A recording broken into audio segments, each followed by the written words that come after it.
19 Russian drones slipped into Polish airspace, airports shut down, families forced into basements.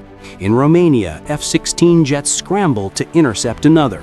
The question no one wants to ask out loud: are we already one step closer to Article 5 and a global war? On the nights of September 9 and 10, between 19 and 23 Russian drones crossed from Belarus into eastern Poland. 4 were shot down, some returned, and others lost control.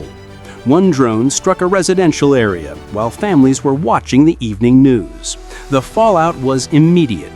Airports in Lublin, Ranchov, Warsaw-Modlin, and even Warsaw International were temporarily shut down.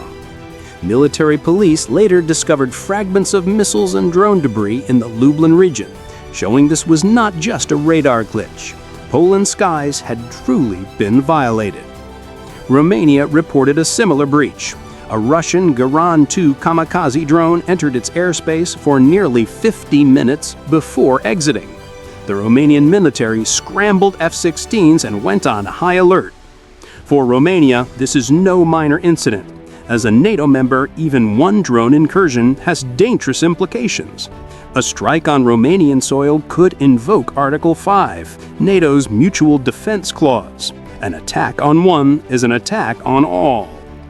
Poland immediately invoked Article 4, which allows urgent consultations when a member feels threatened. NATO's response was swift: Operation Eastern Sentry. This operation means more fighter squadrons deployed to Poland and the Baltics, enhanced radar coverage, and additional air defense systems along the eastern frontier. According to NATO officials, this is not a drill. It's a forward posture designed to show Moscow that every move will be met with equal or greater readiness. Why risk sending drones across NATO borders? Analysts point to 3 likely motives. 1. Testing NATO's response times. How quickly jets scramble. How radars light up. Psychological pressure, reminding Poland and Romania that they are on the front line. Plausible deniability. Moscow claims drones accidentally strayed due to electronic interference. But few buy that explanation. These incursions look more like deliberate probes, moves in what military strategists call threat diplomacy, shaping an enemy's choices not with words, but by raising the cost of an action. History teaches us that world wars rarely begin with grand offensives.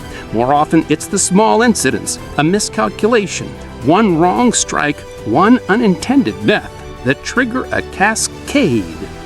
If the Russian drone kills NATO civilians, political pressure to invoke Article 5 will skyrocket.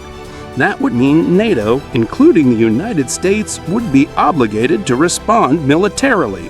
One drone could pull the alliance into open war.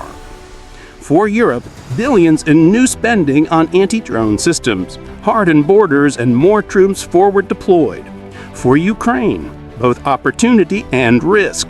The world sees Russia escalating, but it could also shift NATO resources.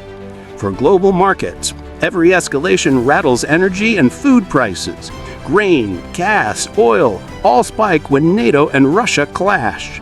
For Asia and beyond, instability in Europe diverts U.S. focus, giving China room in the Pacific. Even countries far from the front lines will feel the shockwaves.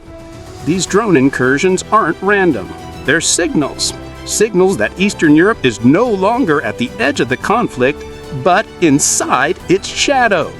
The only question is, will this stop at Article 4, or are we walking straight into Article 5? Let me know in the comments. Should NATO strike back harder or hold the line?